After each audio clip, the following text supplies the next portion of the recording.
Hey now. Hey, what? This isn't that. This is that, not that. This is Werewolf the podcast, the serial killer drama. Yeah? Buddy. Anyway. Sorry about that. Down in the description there's things. You can follow us and find all out about us and stuff. We did a live episode quite a while back. It's on YouTube and stuff. It's dead ace. You could go and see it if you want, but we're not the fucking Simpsons. Sorry, speaking to my editor.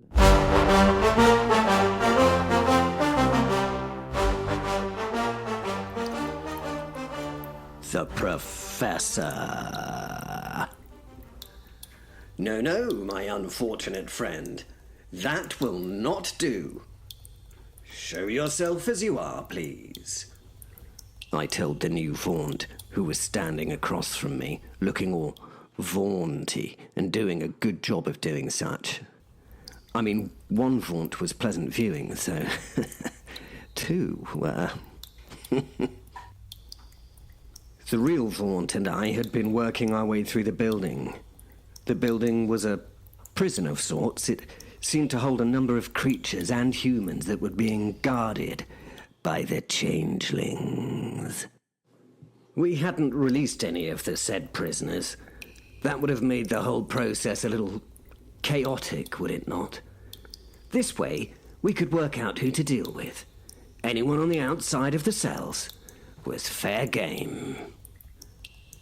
We didn't add to the number of prisoners in the cells. I suppose that tells you the fate of those we met. If any of the bad guys had joined the prisoners in a cowardly manner, they'd be dealt with later.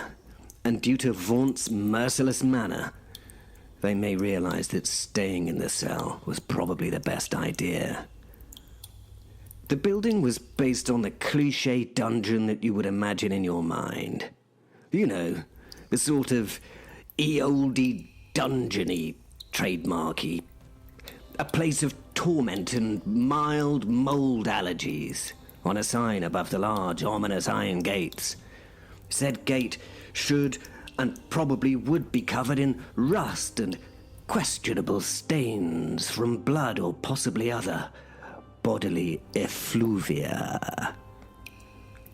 The walls of the dungeon are of course made of old stone and moisture. I mean that properly, eternally moist stone that no one can work out where the water comes from to keep it so. I often wonder if these places have anti-plumbers and anti-janitors. Must be a full-time job to keep a place of this type looking so, eldritch. They probably use magic. What am I saying? Of course they use magic. Those moist walls are not the good kind of moist either. Yes.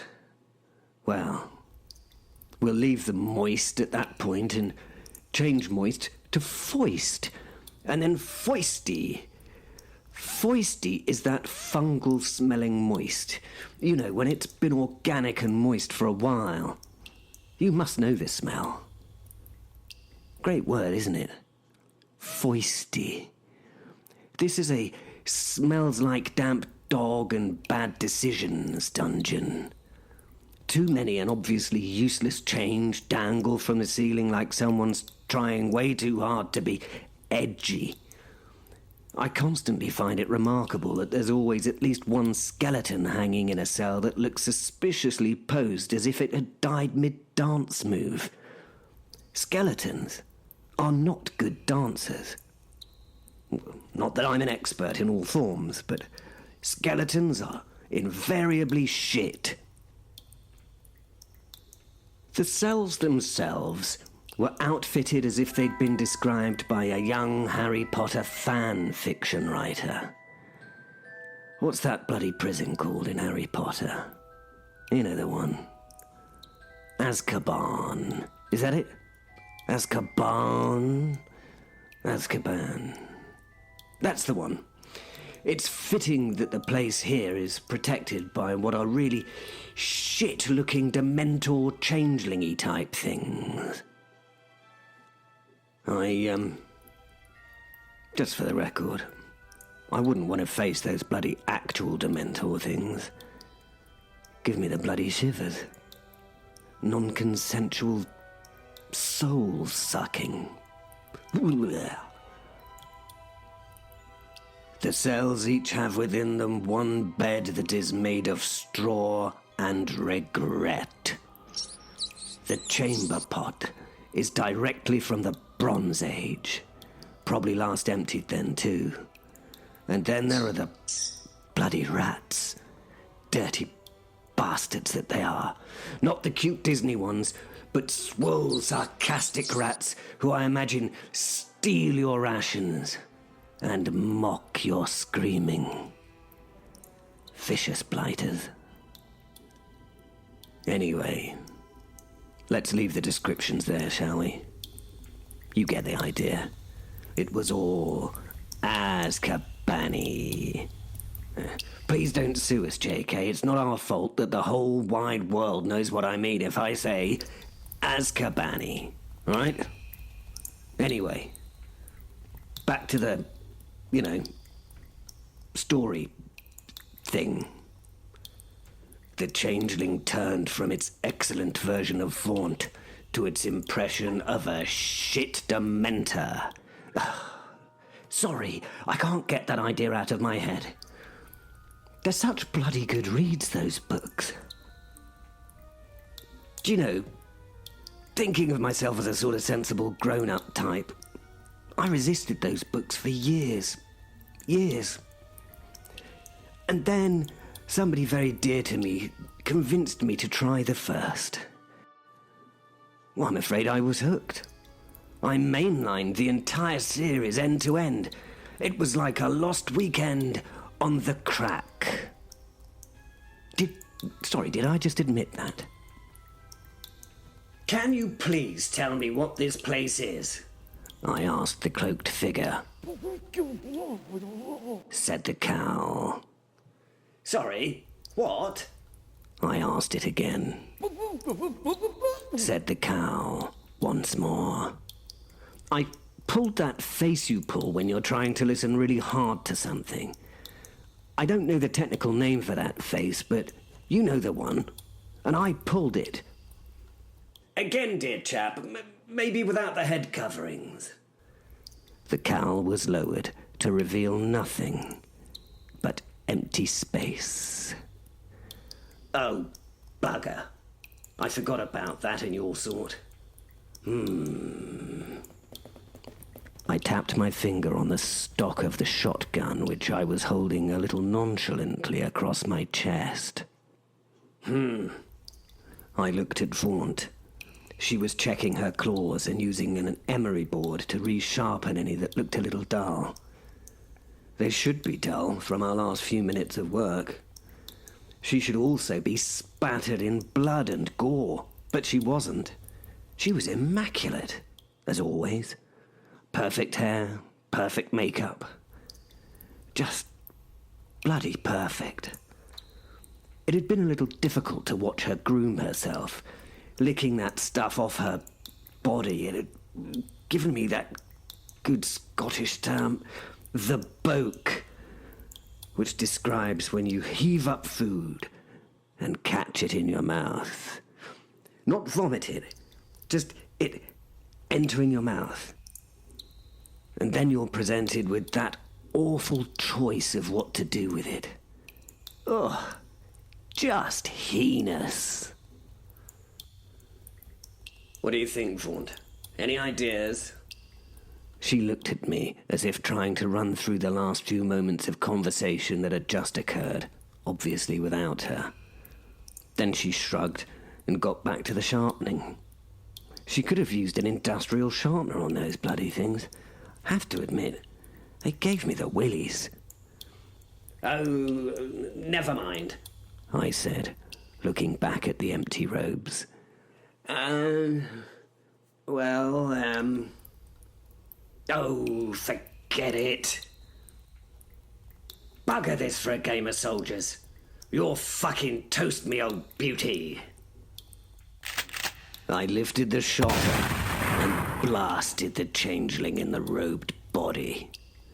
It fell and liquidized into another black oily puddle as I returned to Mossberg to my warm embrace.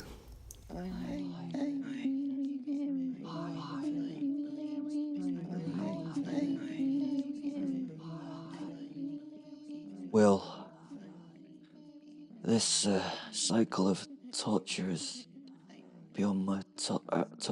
I've been burnt 3 times in this chair. I'd seen, smelt, and felt myself burn to the point of blacking out, only awaken for it all to happen again. I've no idea how much time has passed. Being burnt was like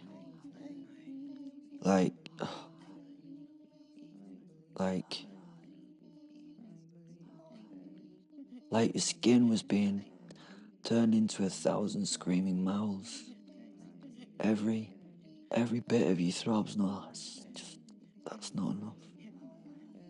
At first it's heat, pure, impossible, suffocating heat. It wraps around you like some ancient god's breath, hot, greedy, and brutally cruel. Yeah, thickens to fire within every breath. You try to scream, but the sound dies in your throat as it chars from the inside out. I can't get the words right, but yeah.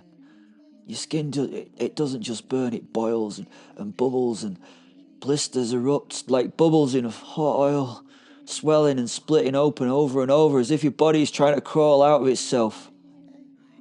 Your muscles seize, lock, and then tear as tendons shrink and snap from the heat. Your hands curl into claws, and not from choice, but because the flesh is warping like meat left too long on the coals. Time slows. Seconds stretch like they're mocking you. Pain loses shape. It's no longer a thing you feel. It becomes you. Every nerve screams in a harmony of madness, an unending symphony of white-hot agony that drowns thought, memory, and finally sanity. Fat beneath your skin starts to hiss. You can hear it. You can hear it as it melts, liquefies, and cooks. It runs down your sides like grease off a spit, dripping and sizzling in the fire beneath you. The smell is you. You burning. Your hair. Your flesh. Sweat. Fear is a stink, a stench that you should never ever have to associate with yourself. Your eyes, they dry out, your lips crack and peel and fuse, your tongue swells and sears. There's a point where your brain starts to just come fucking undone. Hallucinations kicking in. Not out of madness, but somewhat as a last mercy. You see water, cold, rain, snow, the sea, but you can't feel it. You never will again. And still, somehow you live a little fucking longer. Just enough to feel your own body dying in stages, piece by piece, until finally something gives out. A lung collapses, the heart stutters, or maybe the mind just fucking lets go. But by then, you're not even. Then you wake up and you recover. I can't describe that pain. The recovery is. I will not describe that pain. I will not.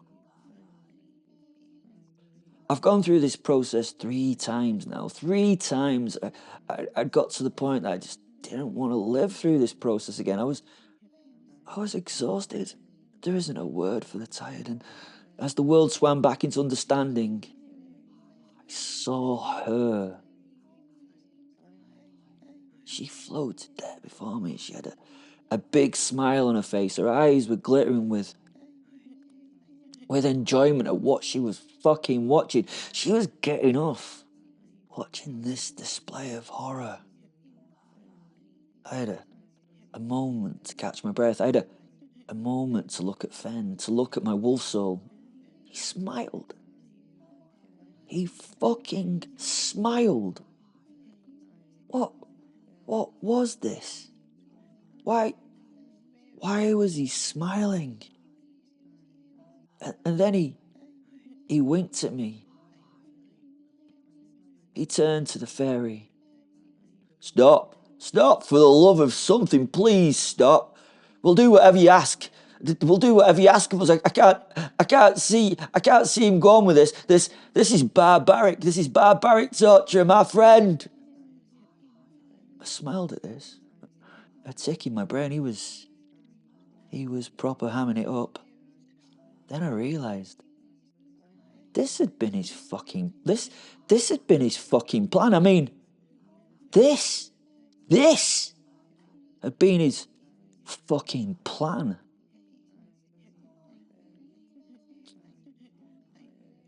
The fairy was lost in maniacal laughter. She was having way too much fun. She was being distracted by my burning body. She must have felt such fucking power. She must have thought she was untouchable. She must have thought...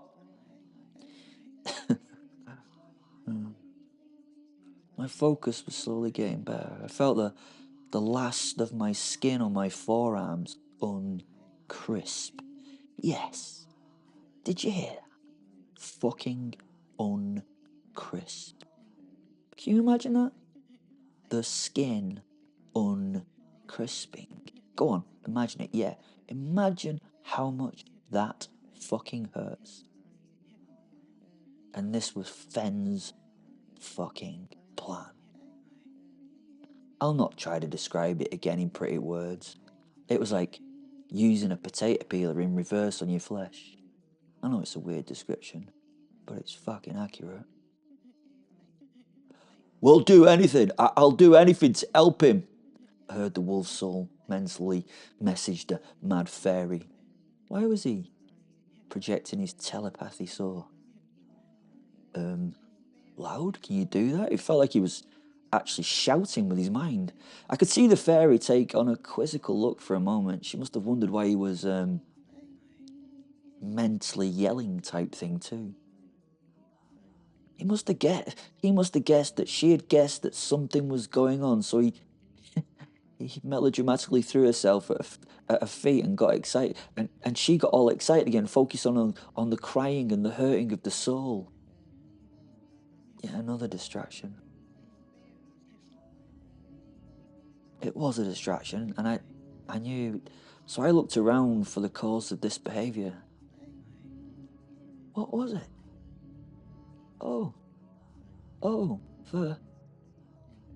There she was. She walked out onto the stage for a brief moment. It had to be Lucy. It had to be. It looked like my Sally, but she had deep red glowing eyes and a smile of darkness. Yeah, it was Lucy. Fenrir, I'd bloody seen her. Just as fairy had shared her threats. A voice had come into my mind. Will had always wanted to know what I see when I see Lucifer. And as part of this story, I'll try and say with, what I can see with my greater senses. I can describe her almost adequately. No one can describe her properly. What did I see? What did I sense? She was the owl of earth of a winter across the tundra, across the steppe. She wore a body shaped like frost fire and sorrow. Her eyes were amber. They were like thawing honey and glowed with the wisdom of things hunted and never caught. Her hair fell like pine smoke through moonlight on a windless night. It was threaded with silence of falling snow. When it came, her voice was like warm blood on a frozen tongue, a comfort, a danger, a memory of pure wildness before even ever man dirtied me world with his first fucking footsteps. She moved. She moved with like the grace of a silver hind when she turned to look at me. To truly look at me and in me. And I saw every star that had ever died above my Pax Mountains glittering in that bloody smile. I could taste her delicious scent even in this fetid air, and she smelled of ancient moss, iron-rich soil, the first kiss, and also the last. And though she wore the shape of a wolf, she was the wilderness, the deep wild that no beast or god could ever tame. I'm here, Fen, she said, her voice whispered by the wind in the windless air. Let her do what she will do, and then we will let Will do what he will do. We need him to be the monster, not the man he is now, she told me. I knew this had to be the case. I also knew that Fairy was capable of bringing out the old Will back to me. It takes a proper psychopath to bring out another psychopath. Luckily for us, buried deep in Will's psyche was the monster. The real monster. We just had to get him the fuck out of there.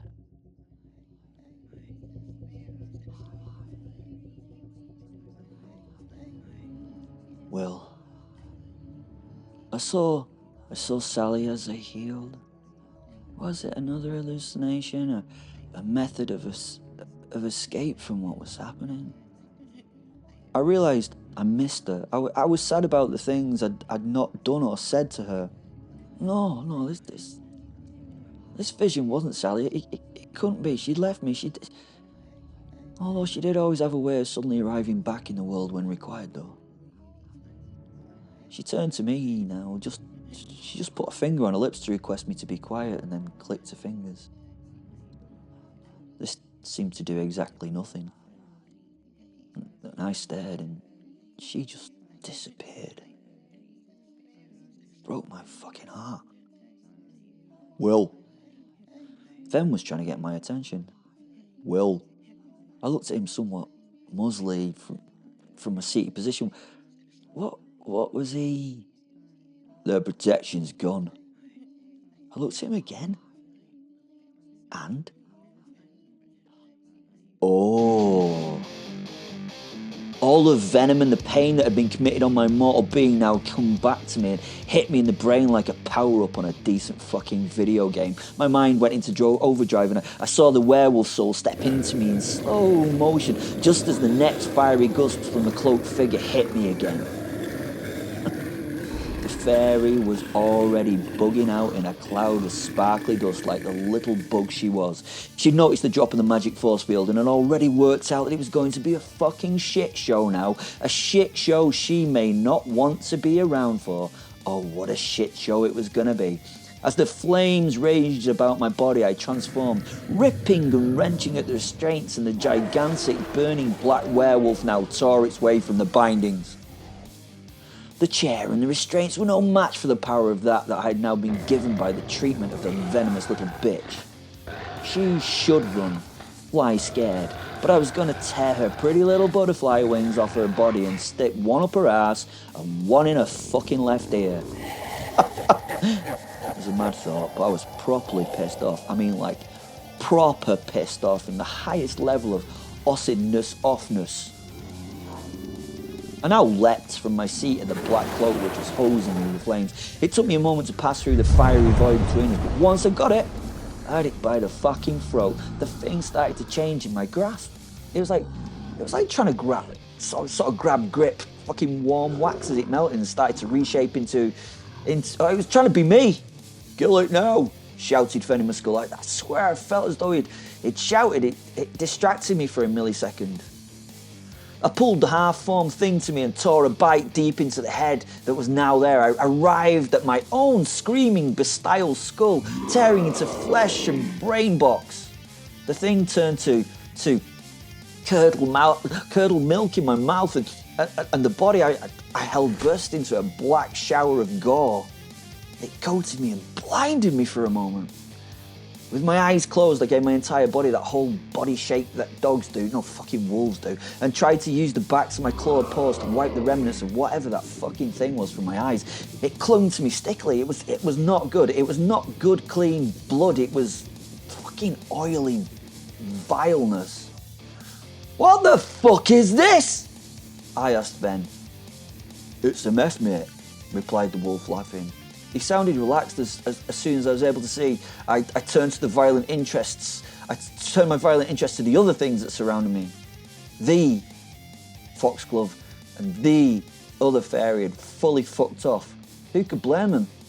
All that were left were the giant pile of shit creature and the little green thing that was hiding behind the big pile of shit's boot. Kill him, again yelled Fen in my head. I released a huge roar at the two things. The green little thing had messed itself and stood in a puddle of its own shit and piss, looking like it killed its puppy.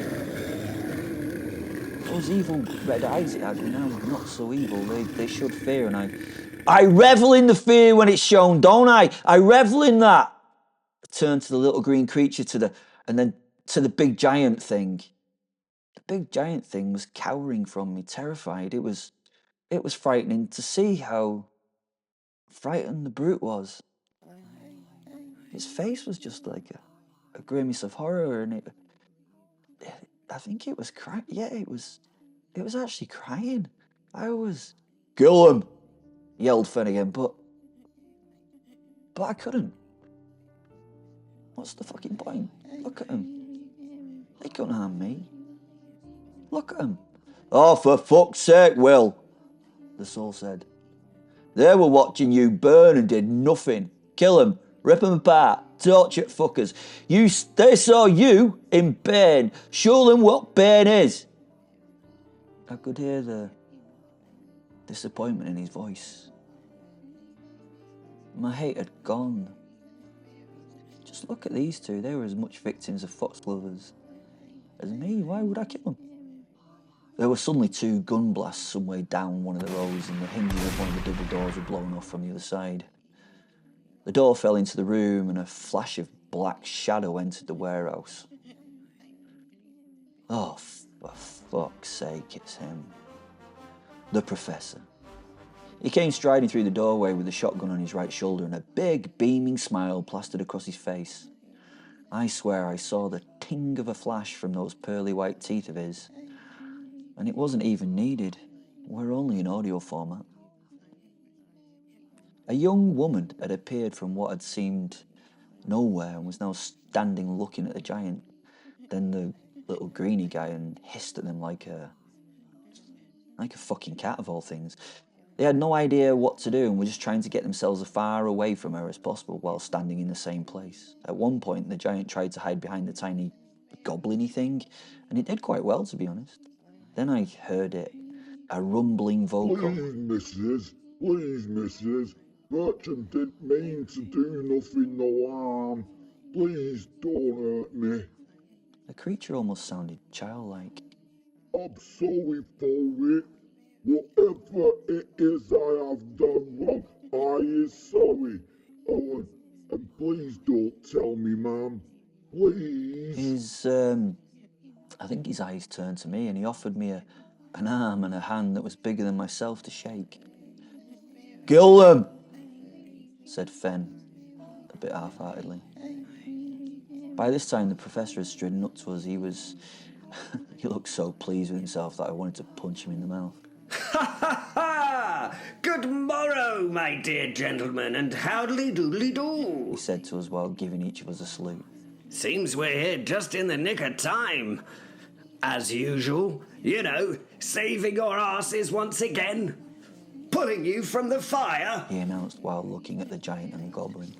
Ah, Bertram, said Simon, looking at the creature from the dump. What trouble have you got yourself into now, my dear chap? Bertram, looking defeated, shrugged and answered with yet another shrug, which seemed like an earthquake rippling through a landfill sign.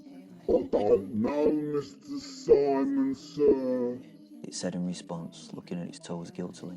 I was helping fairies. Fairies are right lovely. Oh, and Gupsy. Still a malodorous little twonk, I see. The little green guy, who had now stepped out of his puddle of filth, was busy cleaning his bum and bits with a cloth, and froze at Simon's words.